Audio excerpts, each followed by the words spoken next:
Hey, it's Kaufman is Alive. I look at comic books new and old. Today I'm looking at a new comic book, Spider-Man Noir #1. This is written by ERIK Larsen. Andrea Baccardo is the artist on the interiors. We got a Simone Di Maio cover here. And there is an ERIK Larsen variant cover as well for this issue, which I did not pick up. I couldn't find it, but I'm still trying to get my hands on that. I did ask my comic shop to try and get me one of those and hold it for me still, so I'm hoping that I can still get that ERIK Larsen variant cover. Larsen, the artist-writer of Savage Dragon, usually not doing work with Marvel, although he has been with Marvel over and over again throughout the years. But here he is back doing the writing on this Spider-Man Noir book. And he's been doing a lot of covers recently, too. He's had some covers on the Venom Black, White, and Blood series as well. And doing a lot more work at Marvel, which is cool to see. ERIK Larsen, probably my favorite comic book creator. So again, Simone Di Maio doing the artwork on the cover here. He did the artwork on the most recent X-Men of Apocalypse Alpha issue that came out. And I'm going to check out my review of that. A cool cover. I like this shot of Spider-Man Noir. The background, though, this almost looks like a real photograph that's been kind of photoshopped behind the image here for the background. I could be wrong, but that's just what it looks like to me. And Simone Di Maio always does this kind of faded style in his artwork too. There's almost like a lens glare coming off of the light down there too. But a cool drawing of Spider-Man Noir. Not a character that I'm too excited to read about or anything like that. The only reason I picked this up was because Larsen is doing the writing, and I wasn't disappointed. There's some really great writing in this book. He really makes you feel like you're in 1939, which is when this story takes place. A lot of the words and phrases that he's using are old-timey phrases that you would hear back then. Like the very first paragraph here, he says, "You might think that being a world-famous costume crime buster," the word crime buster, I feel like, was probably used a lot more back in the 30s than the word crime fighter, which became more synonymous as years went on. And it says, "With the proportionate strength of a spider, it means my life would be hunky-dory, that everything would be just swell." So again, he's using all these old-timey phrases. Turns out it's not all peaches and cream. My recent spate of globe-trotting to other countries, times, and dimensions has taken its toll back home. So we learn that in this first page, everything that's going on in Peter's life, which is some really well-done writing here. We learn that he's about to be evicted because while he was off dimension tripping, his rent's behind. We learn that Aunt May, her health has taken a nosedive, and she's moved in with Mary Jane's aunt, Mrs. Watson. We learn that Mary Jane and Peter have been together, but they've recently called it quits. And so Peter says, so 1939 hasn't exactly been a banner year thus far. Enter the Scorpion Gang. So then we get right into the action here with Spider-Man taking on the Scorpion Gang. He is using guns here, which is kind of the cool thing about Spider-Man Noir, is he's not afraid to use guns. And he brings up that they've already killed a couple of these security guards here, so he says somebody's got to stand up for what's right. So we don't know if he's really taking lethal shots at any of these Scorpion Gang members yet, but he's trying to keep them from killing any more security guards. And there's some great action throughout all these pages here at first. And again, some really good writing from ERIK Larsen. Spider-Man's witty, cracking jokes. He gets held down by all these guys at first, and he's like, "Please, anything but being held down by a small group of ordinary men with no discernible skills. I beg you, I'm powerless against regular Joes in a plaid wool jacket." And then he goes, "Surprise, I'm impervious to plaid." And he throws the guy off. I really like that line, "I'm impervious to plaid." So he starts kicking all these guys' butts here, and then they run off. And we see all these kids down here on the final panel. I really feel like the scripting here is very ERIK Larsen, even though he's not doing the artwork. I really like the artwork in here. It's some really solid stuff. I mean, it's not as stylized as Larsen's work, and I would like to see him drawing this book, but still some really good artwork in here. But like I was saying, this seems like something out of a Larsen script, where we've just got the kids looking on. They're like, whoa, wow, did you see that? I seen it. I ain't blind. Some great dialogue in here again.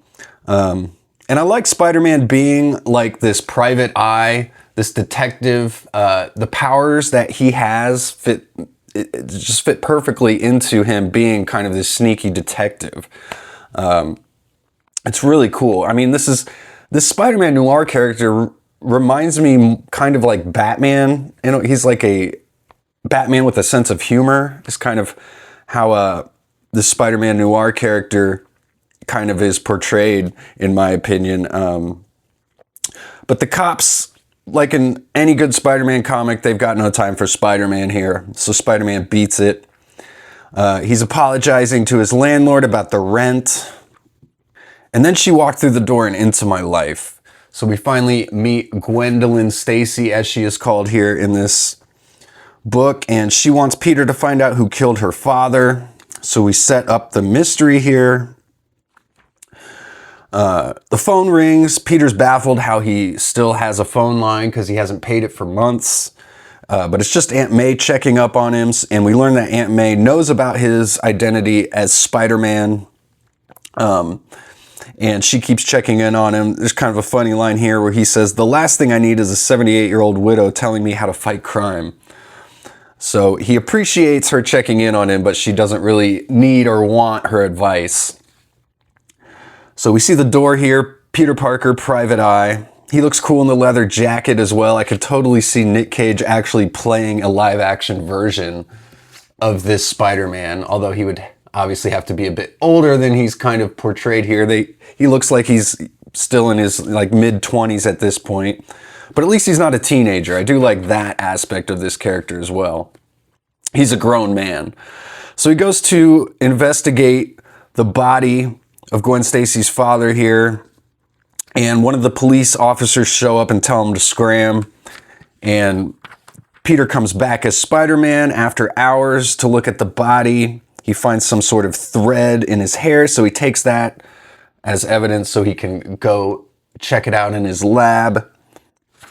And that's when more police show up, and Spider-Man gets into a little tussle with them as they draw their guns, but he jumps out the window. Smooth, he says. Anything but smooth. And he says it doesn't make any sense. Why the big police presence? Why the vague answer from the medical examiner? Is it some kind of cover-up? Why would they care so much? George Stacy's dead. It's not like they're going to make him any more dead. Is that worth killing a man? He says. So Spider-Man trying to figure out what's going on here.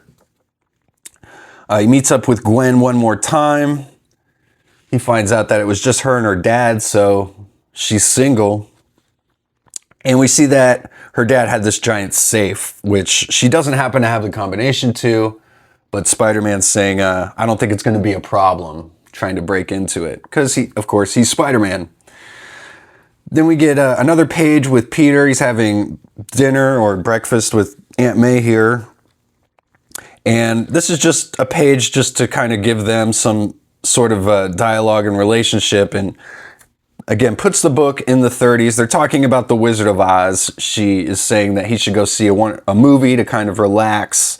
And he's saying he thinks they should have gotten Shirley Temple to play Dorothy instead of Julie Garland. So just kind of a funny little scene there, just to put the story back in the 30s.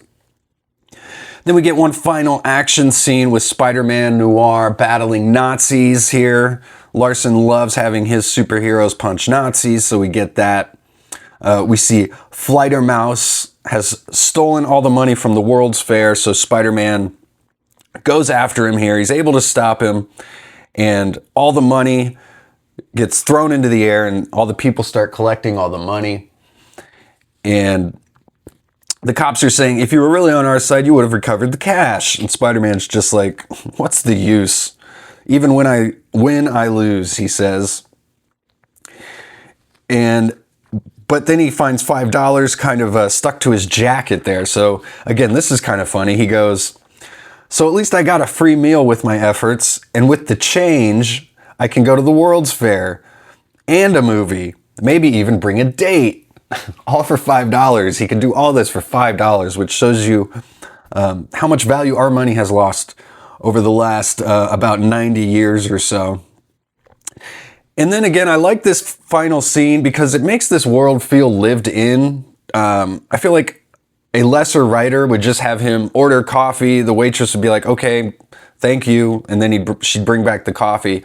But we actually learn a little bit about all these characters, even these minor characters like the waitress, the guy behind the counter here. He orders the coffee and food, and she's like, wow, guess what? He actually ordered food this time. So we kind of learn that, you know, Peter, this is his main spot. He always comes here. He just orders coffee. So I really like this. Makes the whole world feel lived in. So Spider-Man says, I've gone through these papers 100 times. I've looked over all the evidence. He says, and it points to one thing. George Stacy was a member of the Scorpion Gang, and his killer was Spider-Man.